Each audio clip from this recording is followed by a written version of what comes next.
Salut, donc aujourd'hui on va parler des DPE. Comme tu le vois, je suis dans mon logement, dans un de mes appartements que je viens de récupérer. Donc je vais en profiter pour parler justement des DPE parce qu'on sait qu'aujourd'hui c'est d'actualité en 2023. C'est important de louer des logements qui sont conformes et qui respectent des normes de décence. D'accord? Donc je vais te montrer d'abord mon appartement, je vais te le faire visiter. Mon appartement il est classé G. D'accord? On va voir pourquoi il est classé G. On va essayer de déterminer les conséquences et on va essayer de comprendre comment faire pour améliorer ce DPE. D'accord? Donc, allez, je te fais visiter et après, je te parle de tout ça. Donc là, on a l'entrée. Alors, c'est un appartement qui fait 22 mètres carrés habitable. D'accord? Donc, en haut, on a la partie ici en haut, chambre. Donc, bien évidemment, il y a une partie qui n'est pas prise en compte parce que on prend uniquement la surface habitable. Donc, en réalité, en surface au sol, on a un peu plus grand. Donc là, ici, on est ici sur un petit appartement, 22 mètres carrés, cuisine, salon. Voilà. Donc, appartement que j'ai refait à neuf. Tu l'as sûrement déjà vu sur ma chaîne ou sur mon groupe. Voilà. Donc, j'ai remis ici une belle cuisine avec un petit évier, un four, une plaque. Moi, je suis en location nue ici. J'ai quand même décidé de mettre four, une plaque. Voilà, je ne suis pas en location meublée. Voilà, une petite cuisine, appartement que j'avais refait à neuf. Voilà, peinture d'escalier. Donc je viens de le récupérer, j'ai fait un état des lieux de sortie avec la locataire. Voilà, donc comme tu dis ici, en termes de travaux, j'avais refait ici le tableau électrique, j'ai refait le sol. Là, j'ai mis donc une porte d'entrée, on verra après, une porte d'entrée pour dépanner. Tu comprendras après pourquoi. Peinture de l'escalier, j'ai refait la peinture complète de tous les murs. Tu vois, c'est un appartement qui est propre, qui est clean. Bon, dans mon secteur, ça se loue comme du petit pain. Hein. C'est avec une hotte. Je te conseille sincèrement, si tu peux, soit tu mets une hotte de très bonne qualité qui filtre comme il faut, ou soit tu mets une hotte ici avec un trou, avec une évacuation extérieure. Parce que beaucoup, ici, il y a souvent du gras en haut. Voilà, bon, c'est pas le sujet de la vidéo, mais bon, voilà. Comme tu le vois ici, donc les prises, d'accord? Les prises, c'est des dernières prises, c'est pas des anciennes prises. Voilà, prise là. Là, on a la salle de bain ici. Voilà, donc je vais allumer, mais je vais pas allumer longtemps. Le petit meuble vasque que j'ai mis neuf. J'ai refait la salle de bain il y a 8 mois. Toute la faïence, tu as dû sûrement le voir. Voilà, ici. Voilà, j'allume vraiment vite fait. Là, la VMC. Voilà. J'ai refait aussi toute la plomberie. Là, j'ai mis des vannes, j'ai pas mis de nourrice. C'est un choix perso. Donc, toute la plomberie est neuve, radiateur neuf, ballon d'eau chaude. Voilà. Le WC. Ici, pour mettre la machine à laver. Un logement très sympa et propre. C'est important de louer des logements propres. Je te montre en haut et on va parler après du DPE.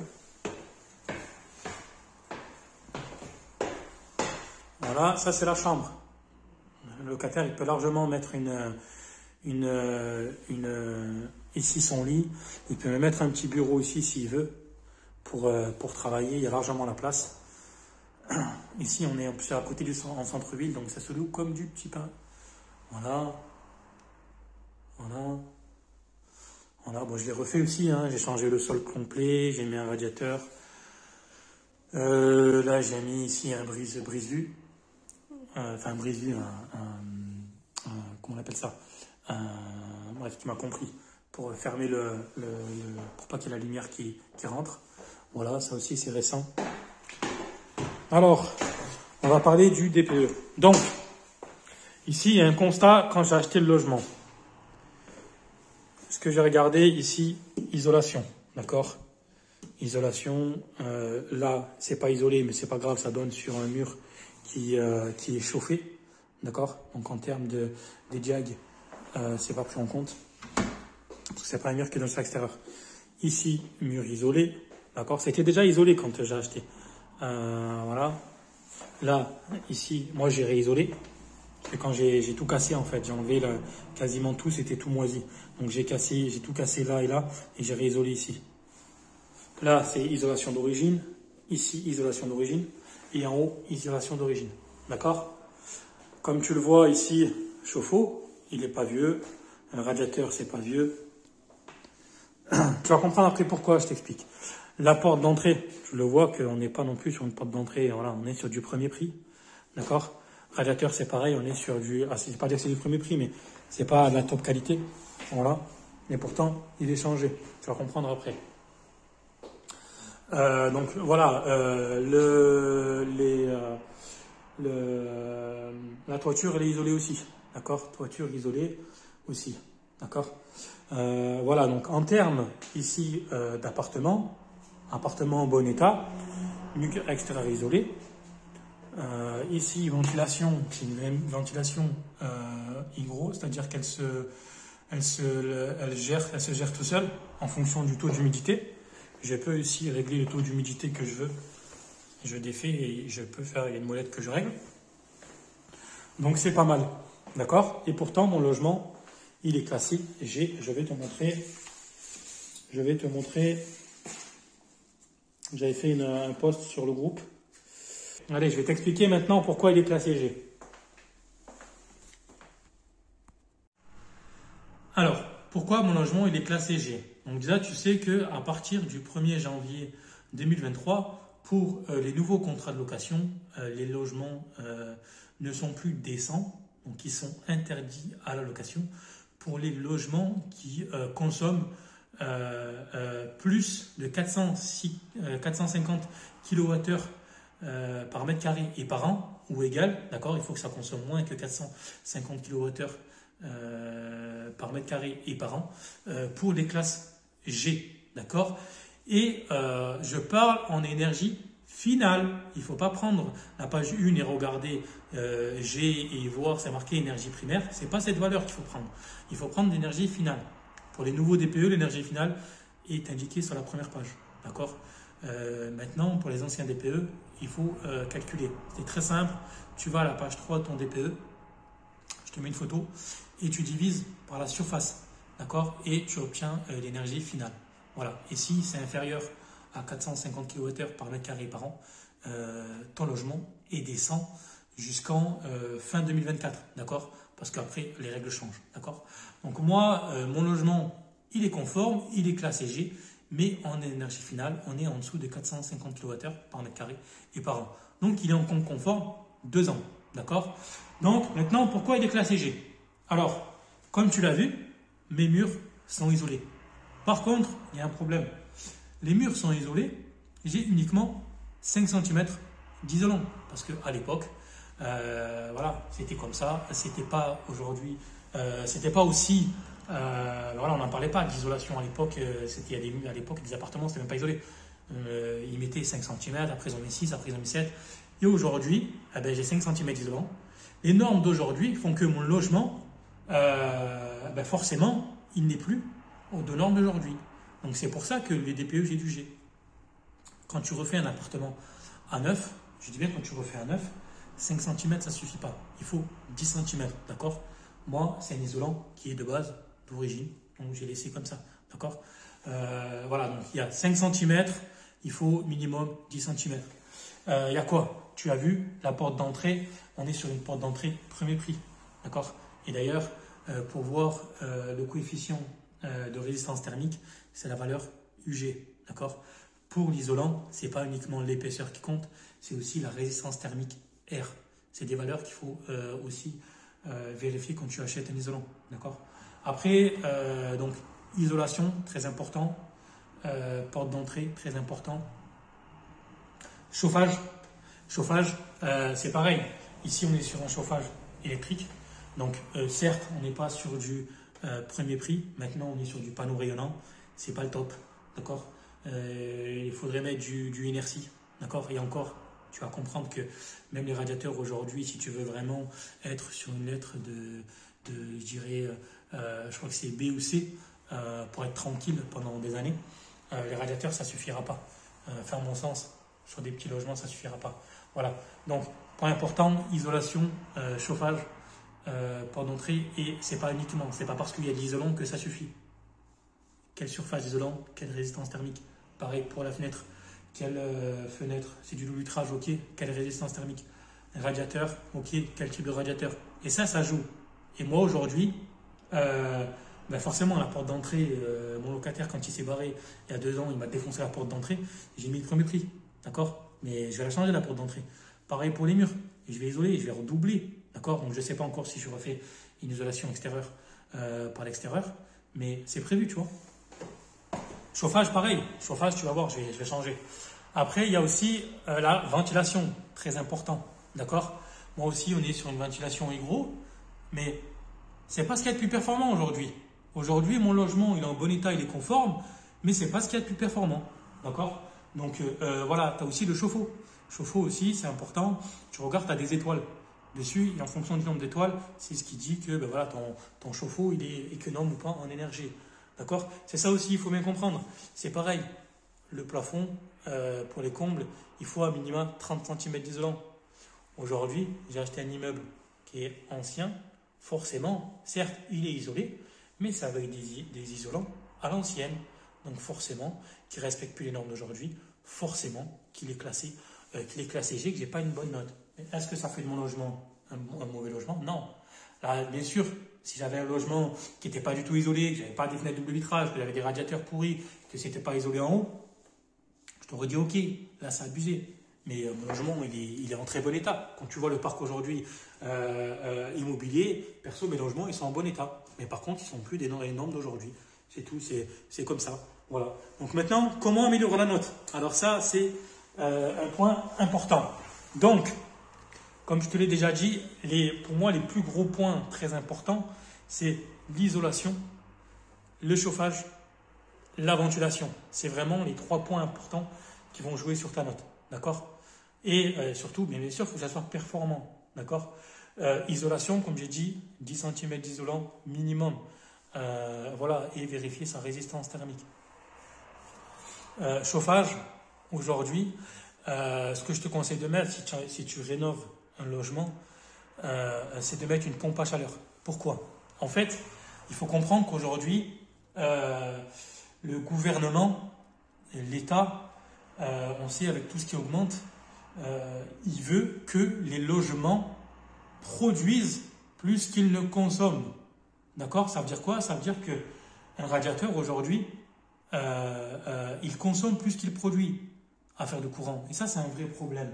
C'est pour ça qu'aujourd'hui, beaucoup de logements ont des mauvaises notes et sont définis comme des passoires thermiques. Parce que les nouvelles règles ont changé et elles ne correspondent plus aux règles d'aujourd'hui. Donc, chauffage, qu'est-ce qu'il faut? Pompe à chaleur. Pompe à chaleur RR, pompe à chaleur RO, pompe à chaleur. Il y a plusieurs systèmes qui existent. Pourquoi? Parce que les pompes à chaleur, elles produisent plus qu'elles consomment. On est sur un coefficient COP et tu regardes, il y a 1, 2, 3. Ça veut dire quoi? Ça veut dire que sur un coefficient COP de 3, ça veut dire que pour 1 kWh consommé, elle va produire 3 kWh d'énergie. Tu comprends? Ça veut dire qu'elle produit plus qu'elle consomme. C'est pour ça que les pompes à chaleur aujourd'hui, ils sont très bien notés et qui sont conseillés. Parce que c'est comme ça. Pareil pour pourquoi aujourd'hui on met des panneaux solaires? Parce que ça produit plus que ça consomme. Pourquoi aujourd'hui il y a des radiateurs qui sont bons en ODDPE? Parce qu'ils produisent plus qu'ils consomment, tout simplement. Donc si j'ai un conseil à te donner, privilégie des sources d'énergie comme des pompes à chaleur qui vont faire que ça va produire plus que ça consomme, tout simplement. Après, c'est cohérent. Maintenant, est-ce que c'est grave ou pas? Aujourd'hui, ce qu'on nous dit, ouais, avec les DPE, etc. Ben non, c'est pas grave. Parce que c'est comme ça, c'est tout. Il faut s'adapter, en fait. Il faut s'adapter. Moi, demain, c'est prévu dans 2 ans que je mette une pompe à chaleur ici. C'est prévu ici que je mette une ventilation de type VMR, ventilation mécanique répartie. La différence avec ça, je vais t'expliquer c'est quoi la différence. Ici, on est sur un VMC hygro. Le problème, c'est quoi? C'est qu'ici, ton logement, il est chauffé. D'accord? Il est chauffé. Tu as une ventilation. Qu'est-ce qu'elle va faire? Elle va aspirer la chaleur, elle va la jeter dehors. Elle va la jeter dehors. Donc certes, elle va réguler en fonction du taux d'humidité, mais la chaleur, elle va la jeter dehors. Et ça, c'est une grosse perte d'énergie. D'accord? À l'inverse des systèmes de ventilation, que ce soit de la VMR ou des ventilations de type double flux, qu'est-ce que ça va faire? En fait, ça va aspirer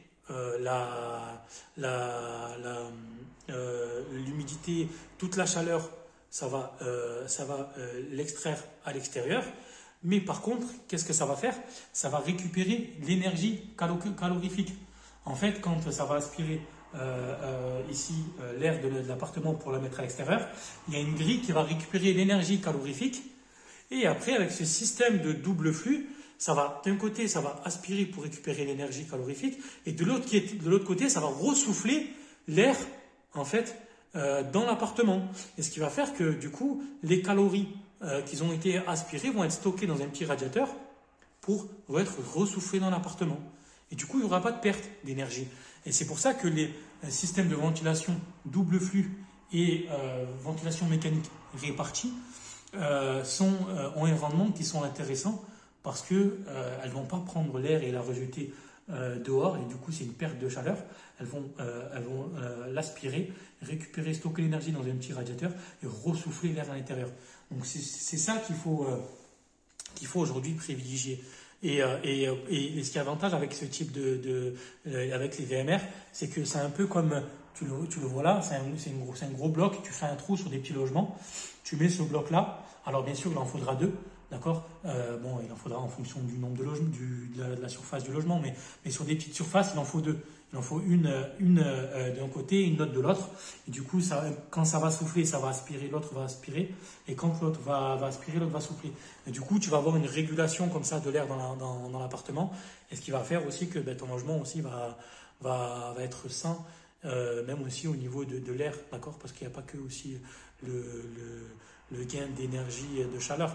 Il y a aussi une question de ventilation et de flux d'air dans l'appartement. C'est important que l'appartement soit aéré et soit ventilé. Et ça aussi, ça joue sur la note. Donc voilà, et moi c'est ce que je vais faire par la suite. Je vais mettre ici une pompe à chaleur. Je vais mettre une ventilation de type VMR à double flux. Je vais changer la porte d'entrée par du double vitrage pour justement être plus performant et augmenter la note. Voilà. Donc, et bien sûr, là j'ai prévu de refaire la toiture. Peut-être je vais rajouter encore 10 cm d'isolant. Je vais voir en fonction de l'isolant qu'il y a. Il y a de l'isolant, mais si avec le temps ça se tasse. Et voilà, il me semble, ça m'étonnerait, je ne pense pas qu'il y a 30 cm d'isolant sous le toit. Donc peut-être rajouter encore 10 cm d'isolant. Voilà, pour avoir un logement qui respecte les normes d'aujourd'hui. Voilà. Alors, ça me fait bien rire quand. Désolé, parce que ça bouge. Hein.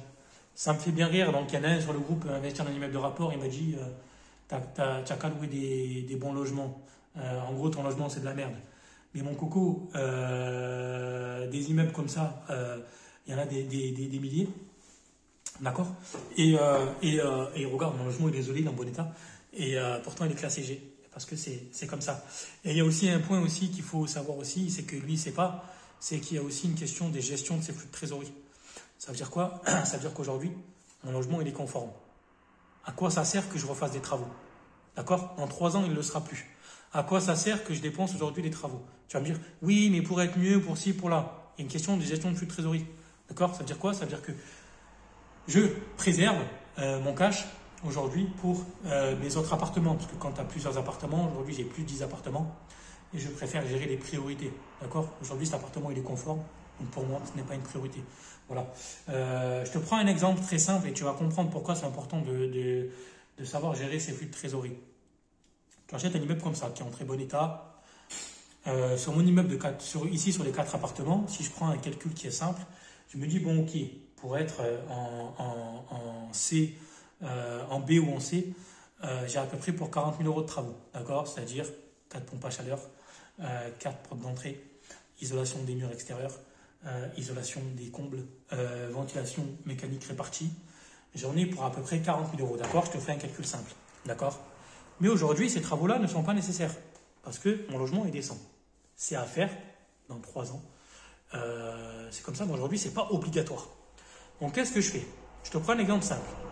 Admettons, je les ai ces 40 000 euros. D'accord? Je ne suis pas obligé de l'injecter dans cet appart, dans cet immeuble. Cet argent stocké là, on peut faire ce qu'on appelle la faire travailler.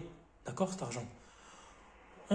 si tu es intelligent, tu prends ces 40 000 euros-là, qui ne sont pas obligatoires de faire les travaux sur ces logements-là, tu les fais travailler.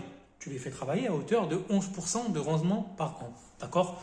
Aujourd'hui, on peut trouver des placements financiers où on peut faire travailler son argent à hauteur de 11%. D'accord? Donc, si tu fais travailler 40 000 euros pendant 2 ans, à hauteur de 11% par an, je t'invite à faire le calcul. 40 000 euros par an à hauteur de 11% par an, ça fait du 4 400 euros. D'accord? Tu prends ton argent, tu le places sur un compte bancaire, 40 000 euros, tu le fais travailler via des placements financiers, que ça soit du crowdfunding, que ça soit sur d'autres systèmes aujourd'hui, tu peux trouver du 11%.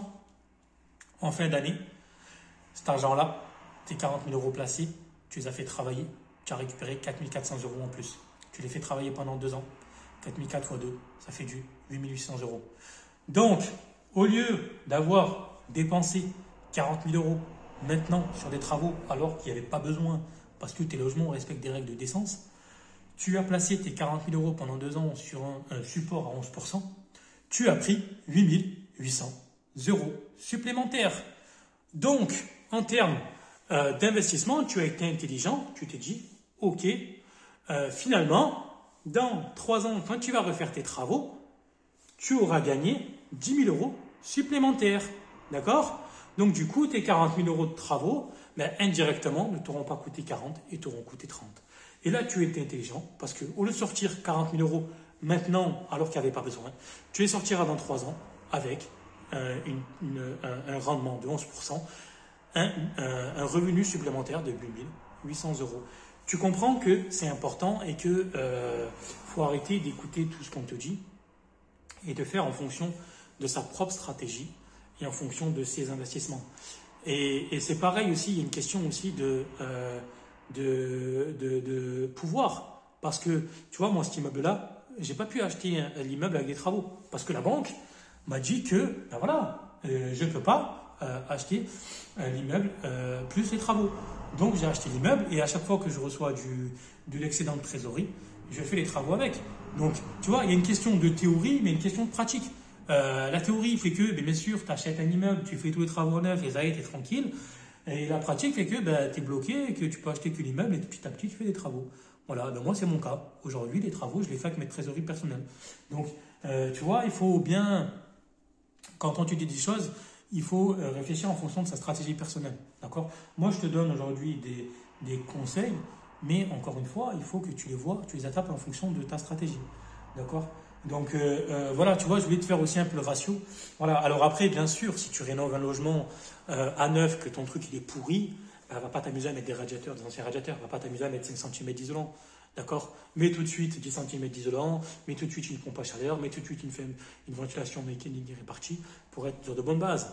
Maintenant, après, encore une fois, si tu n'as pas les moyens, eh ben, tu t'adaptes. Tu t'adaptes, c'est tout, comme j'ai fait moi.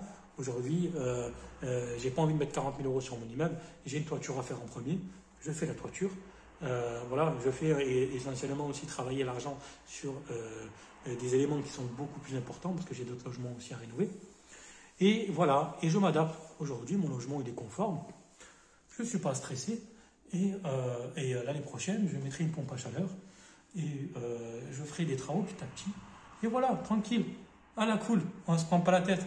Donc le petit gars qui m'a dit arrête de louer des merdes, fais aussi travailler ton cerveau et investis intelligemment. Et c'est pas la peine aujourd'hui d'être surexcité et de vouloir à tout prix faire tous les travaux, etc. Si ton logement il est conforme aujourd'hui, il est conforme, tu t'adapteras, anticipe, fais des travaux petit à petit, mais ça sert à rien de faire de la surconsommation et de vouloir isoler à tout prix ton logement en neuf, etc. Si aujourd'hui ton logement est conforme, certes il est rangé s'il est conforme, voilà, améliore-le petit à petit et c'est tout. De toute façon, voilà, et puis ça fait du déficit foncier. Moi aujourd'hui, je fais du déficit foncier. Et encore une fois, si tu vas sur une stratégie qui est encore plus longue et qui réfléchit intelligemment, il est plus intéressant, moi sur ma stratégie, de faire des travaux chaque année. Par exemple, de faire 20 000 euros de travaux par an que de faire 40 000 euros de travaux sur une année. Pourquoi? Parce que c'est comme ça, quand tu fais les calculs, quand tu fais les chiffres, tu te rends compte que c'est plus intéressant en termes d'imposition, en termes de TMI. D'accord? Parce que tu permets aussi de lisser ta tranche marginale d'imposition sur la durée.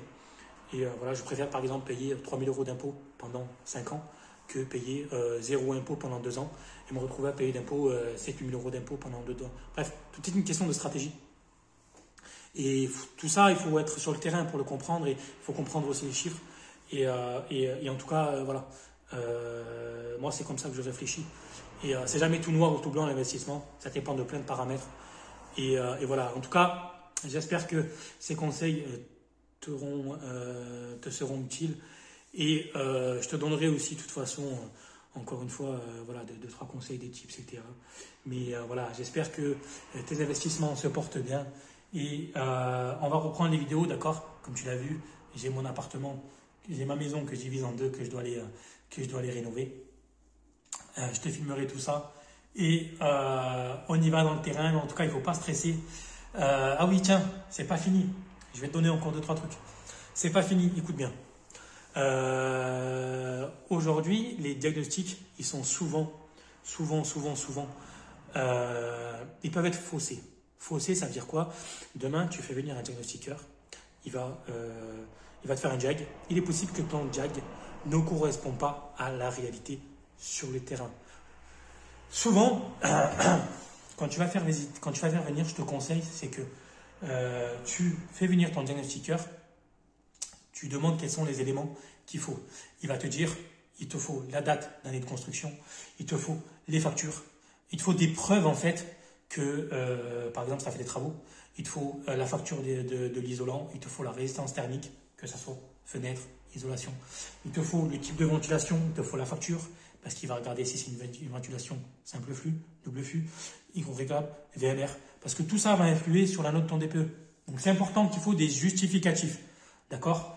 C'est pour ça que quand tu rénoves un logement, garde tous ces justificatifs dans un classeur, fais des copies, garde tous les justificatifs. Parce que si un diagnostiqueur ne peut pas prouver par A plus B que ton mur là, il est isolé, il va te mettre néant. Et même si ton logement, il est isolé. Donc du coup, tu vas te trouver avec une note qui est faussée, alors qu'en réalité, ton logement est bien isolé. Tu comprends? Donc c'est important de venir au rendez-vous. Et s'il faut, si tu n'as pas de facture, excuse-moi pour ça tremble un petit peu, si tu n'as pas de facture, démonte les prises et il faut prouver visuellement aussi par des photos qu'il y a bien l'isolant. D'accord? Tu prends 1 mètre s'il faut, il y a l'épaisseur, tu vas dans le trou de la prise et tu mesures et tu fais une photo et tu lui montres. D'accord? Si tu n'as pas fait ça, tu démontes toutes les prises, il va regarder pièce par pièce et du coup, il est obligé en fait, parce que lui il se garantit, il est obligé de mettre des valeurs. Et si il ne peut pas justifier de ces valeurs, il va mettre néant. Donc démonte les prises, il va venir, il va regarder, tac, ok, machin, il va faire une photo, il va prendre le mètre, il va mesurer l'épaisseur de l'isolant. Ok, tac, tu refermes la prise. Pareil pour la ventilation. Retrouve la référence de la ventilation. Regarde sur internet, dis voilà, c'est ça que j'ai mis. Pareil pour si tu as mis un radiateur, il va regarder la référence du radiateur, il va regarder sa consommation. Pareil pour le ballon d'eau chaude, il veut la référence, il veut la marque, il veut toutes les caractéristiques techniques. Il ne suffit pas de dire j'ai un radiateur, il veut les caractéristiques techniques. D'accord? Pareil pour la fenêtre double vitrage, il veut les caractéristiques techniques UG, d'accord, de résistance thermique. Donc, amène-lui toutes ces valeurs, tous ces justificatifs, et à ce moment-là, il va te faire un DPE qui soit cohérent avec la réalité. D'accord? Donc voilà. Et maintenant, là où tu peux clairement gagner de l'argent, et tu vas voir, là où tu peux clairement gagner de l'argent, c'est quand, en fait, demain, tu vas avoir des immeubles à vendre. Tu vas avoir tu vas avoir des logements qui sont peut-être classés G. D'accord? Tu vas regarder des photos. Tu vas peut-être voir que finalement, en fait, il y a eu une cloison de nid. Là où ça peut être vraiment intéressant, c'est comme je te l'ai dit, c'est que l'ancien propriétaire, il a fait des diags et en fait, il n'est même pas venu se déplacer et du coup, il a un diag qui n'est pas cohérent à la valeur et du coup, en fait, son logement, il est indiqué comme une passoire thermique alors qu'en réalité, il ne l'est pas. Là où c'est très puissant, c'est que toi, tu vas l'acheter en dessous du prix du marché. Quand tu vas refaire venir un diagnostiqueur, tu vas acheter par exemple un logement classé G. Quand tu vas venir faire des visites, tu vas voir que finalement le logement est isolé, tu vas voir que finalement il y a des bons radiateurs, tu vas voir que finalement en fait le DPE ne correspond pas à ce qui est marqué, mais que ton logement, tu estimes qu'il est encore plus performant que le DPE indiqué, toi, tu vas l'acheter en dessous du prix du marché. Tu vas l'acheter avec une décote. Parce que toi, tu dis rien. Tu vas dire, écoute, moi, je t'achète un logement qui est classé G. Je te l'achète par rapport au prix qui est indiqué sur des logements qui est classé G. Tu vas l'acheter. Tu vas faire revenir un diagnostiqueur. Tu vas démonter les prises. Tu vas lui prouver par A plus B que ton logement il est isolé et qu'il est performant. Il va te refaire un nouveau DPE avec une meilleure note. Et du coup, tu auras fait une très bonne affaire. Et là, tu as été très intelligent parce que tu as su repérer des logements qui étaient indiqués comme des passoires énergétiques alors qu'en réalité, ils n'étaient pas. Tu as refait faire des diags qui sont cohérents par rapport à la valeur que tu as réellement constatée sur le logement. Et du coup, tu as fait une bonne affaire parce que tu as acheté en dessous du prix du marché. Donc ça, c'est une stratégie aussi qui est intéressante. Voilà. Après, tu as aussi une stratégie où il suffit de pas grand-chose pour augmenter la note. Comme je t'ai déjà dit, pompe à chaleur. Pompe à chaleur, faut pas croire, sur des petits logements, une pompe à chaleur, ça coûte pas énorme. Des surfaces comme ça de 30-40 mètres carrés, une pompe à chaleur, tu vas mettre une pompe à chaleur RR, tu vas en avoir pour 2500-3000 euros max. Mais ton logement, il va prendre 1 ou 2 lettres. Et ça, c'est le top, tu vois. Donc voilà. Allez, je te donnerai encore d'autres conseils, mais tu as vu, j'espère que cette vidéo, en tout cas, t'a plu et je pense qu'elle a été instructive.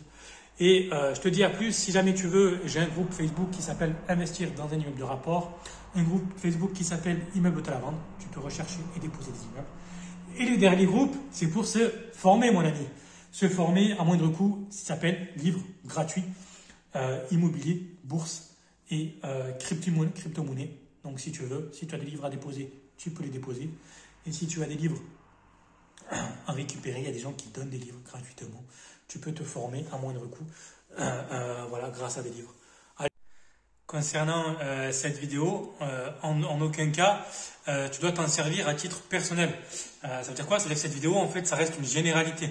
D'accord? Le meilleur conseil que j'ai à te donner, c'est d'aller voir un diagnostiqueur. Qu'est-ce qu'il va faire? Il va te faire un audit énergétique. Il va venir carrément dans ton logement ou dans ton immeuble et en fonction des travaux que tu as à faire, d'accord, il peut t'indiquer quelle note tu vas avoir. D'accord, tu vas le voir, tu vas lui dire, bah, écoute, voilà, moi j'ai ça à faire comme travaux, tenez le devis que j'ai de l'artisan, vous pensez que je vais avoir quelle note? Il peut fonctionner comme ça. Après, tu peux très bien aussi lui dire, ben voilà, j'ai acheté un appartement qui est ancien, venez, tu vas prendre rendez-vous avec lui, bien sûr, ça coûte de l'argent de faire un audit énergétique, et il va te dire, ben voilà, pour être dans la note de C ou de B, il faut que tu fasses ça comme travaux, en mettant tel matériau, telle épaisseur, tel indice de résistance thermique, etc., etc. Et comme ça, au moins, tu es sûr que une fois que tu as fait les travaux, tu vas l'appeler, ben, tu auras la note, en fait, qui t'aura dit, si tu as respecté, bien sûr, les travaux indiqués. D'accord? Voilà, moi, comme je t'ai déjà dit, je te partage ma vie d'investisseur. Je ne me prétends pas diagnostiqueur professionnel. Voilà, chacun son métier. Voilà, moi, je suis un simple investisseur. Je partage de temps en temps mes invests. Et les conseils que je te donne, ça reste une généralité. Ça reste aussi à titre personnel, d'accord? Moi, je te dis que je vais mettre une pompe à chaleur dans mon appart parce que moi, pour moi, c'est cohérent de mettre une pompe à chaleur. Maintenant, c'est possible que toi, dans ton secteur où tu habites, dans la région où tu habites, si tu habites dans le nord, si tu habites dans le sud, voilà, en fonction des matériaux, de ton logement, etc., ça peut varier et du coup, ben, la note va changer en fonction des matériaux que tu vas mettre. Donc voilà, comme je t'ai déjà dit, le meilleur moyen, c'est d'aller voir un diagnostiqueur.